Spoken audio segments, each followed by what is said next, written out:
Hey everyone, XCamXHQ here, and today we're going to be going over the Week 4 patch notes for the Elder Scrolls Online.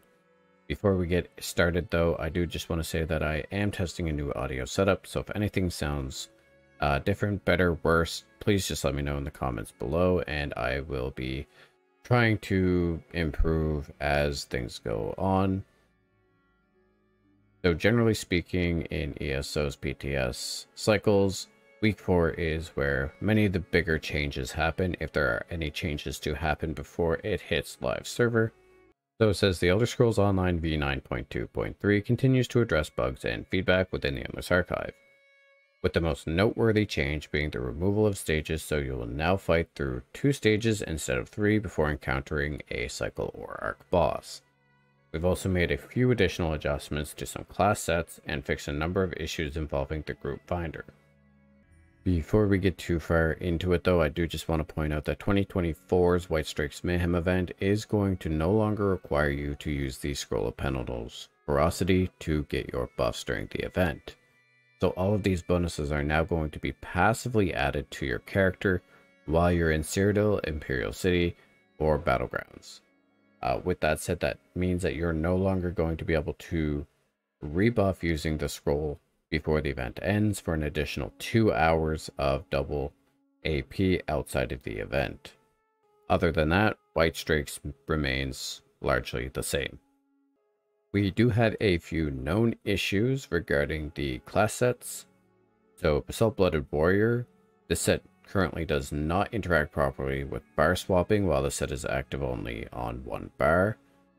The Gardener of Seasons set is currently undergoing internal adjustments to make the set simpler to understand and use.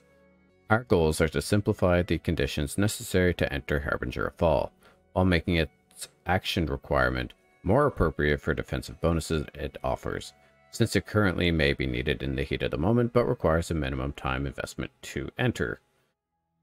In addition to this, we plan on exchanging the Major Meme it provides to Major Cowardice so it does not suffer from sharing name effects with other class sets.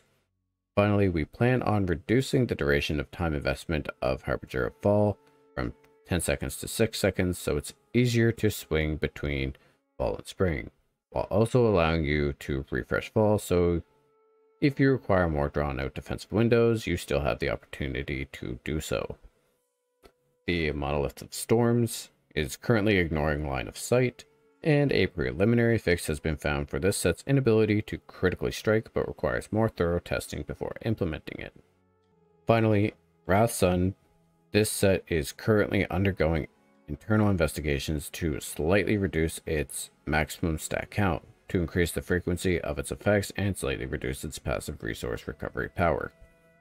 So overall, it does look like they are trying to do their best with balancing the class sets.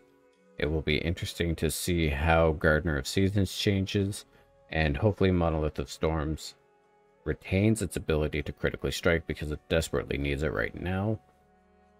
And with the Templar set changes, hopefully they don't nerf the resource recovery power too much, but I will agree that the maximum stat count being 50 was quite ridiculous. Alright, moving on to the combat and gameplay changes. So there is a change for the Arcanist here. The Resonated Glyphic morph of the Vitalizing Glyphic ultimate now requires you to be in combat to activate the ultimate. Let's go ahead and read the developer comment here.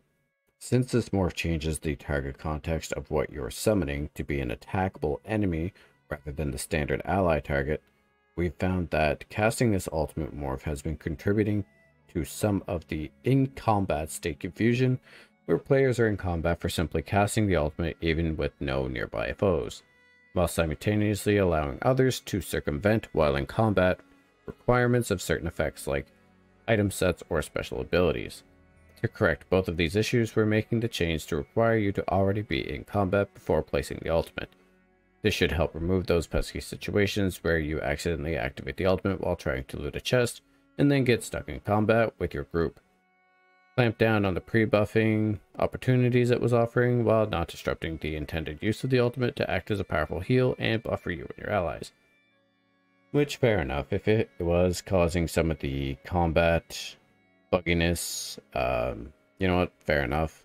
Realistically speaking, when you actually do want to use this ultimate to deal damage, you're probably going to be already in combat anyway, so it shouldn't really affect it too much.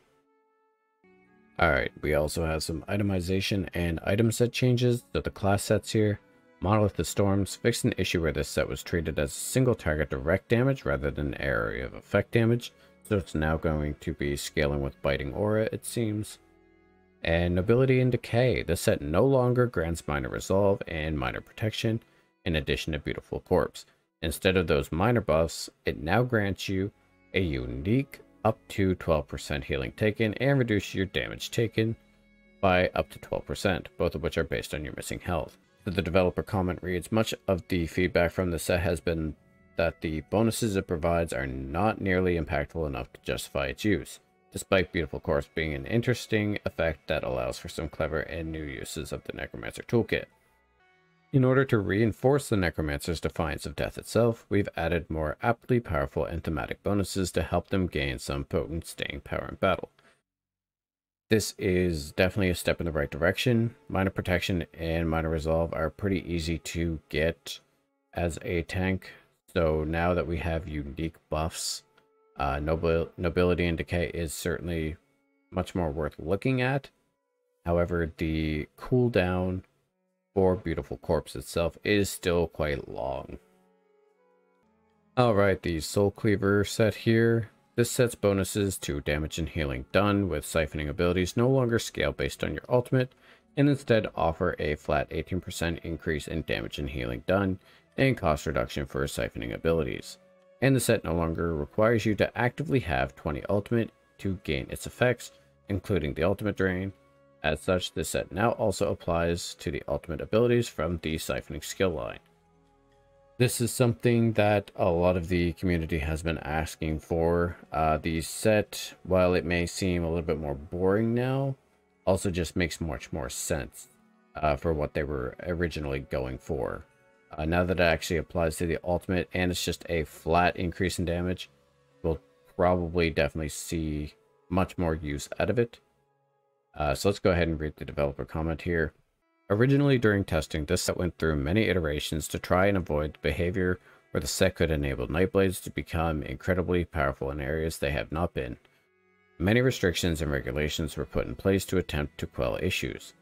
As the set went into PTS and began receiving feedback, much of this feedback was pointed at how overly complicated the set seemed to be. As such, we've simplified the set immensely while also easing back on the ceiling potential, correcting both some of the insane power the class obtained when not using their ultimate, while also allowing the set to fit into the normal play patterns Nightblade is traditionally played, where it can utilize ultimates more rapidly than most other classes due to its passives and cost.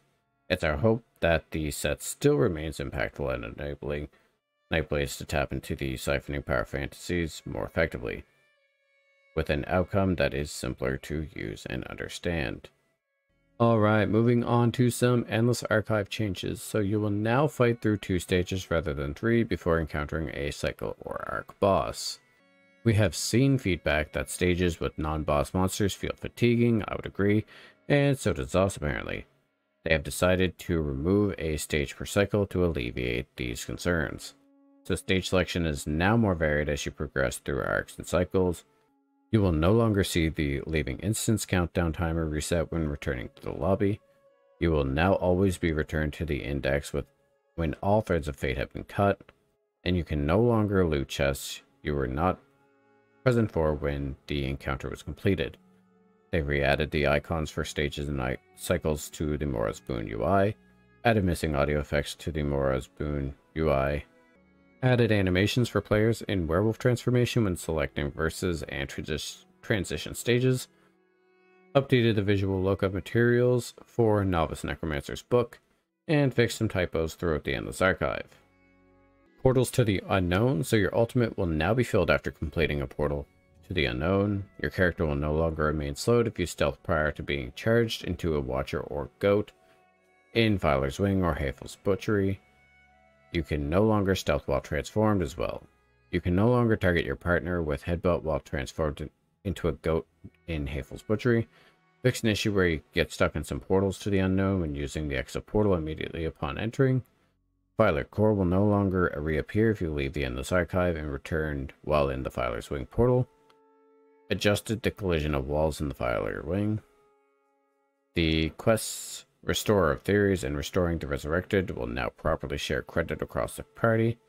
And updated Destozuno's animations during conversation. Verses and Visions. The Flame Aura verse no longer deals damage when the verse holder is dead. The radius of the Flame Aura verse now displays correctly, and they fixed some graphical issues with vision and verse icons. For cycle bosses, Celine and Grothar's health and damage are now affected by arc increases. Made several adjustments to Zahasha's damage and ability timing. Valerian will no longer erroneously remove Threads of Fate without your character actually dying. Narinus Necrotic Swarm will no longer target players outside of the encounter area. Vandasia's Desperation will no longer persist through death. The Mage's Conjured Minds ability no longer can be interrupted. Mulaminir's Stormbound ability now has visible effects. For the Arc Boss, Throw Out Replicanum. Splintering Mirror no longer shields Throw Out Replicanum from damage caused by Scorching Support Bursts. Itemization and Rewards. Cycle bosses can now drop Overland set items, so each week, 2 Overland zones will be selected in random rotation. 1 zone will be selected from the base game zones, available to all players, and 1 zone will be selected from DLC zones, only available to players with relevant content access. Each boss will pull from the available Overland sets associated with these zones. They updated rewards for the following quests, so the Margins of Ire will now award a container with 1 of each type of verse consumable rather than a random class set item. The optional quests of a Bookbinder's Bind and Restoring the Resurrected will now reward 500 archival fortunes, up from 100. And the daily quest Restorer of Theories will now award 500 archival fortunes the first time you complete this quest per day, per account. Additional completions on other characters the same day will continue to award 100 archival fortunes. They have also adjusted the archival fortune pricing for several items available from Filer Tazurs and Filer Ool. Reduced the archival treasury lockbox from 5,000 to 4,000 archival fortunes. Reduced the archival crafting containers from 3,000 to 2,000. Increased the mystery verse consumables from 100 to 200. And they reduced the lore book furnishings available from Violet Ool from 2,000 to 1,000. They also fixed an issue that caused antiquity leads to drop more often than intended. And that's all for this video. Thank you all for watching. Don't forget to leave a like if you enjoyed the video, and let me know what your thoughts are down in the comments below. Get subscribed if you're new to the channel and want to see more from me in the future. Links to my socials and other ways to support me can be found in the video description. Once again, thank you all for watching. I'll see you in the next one.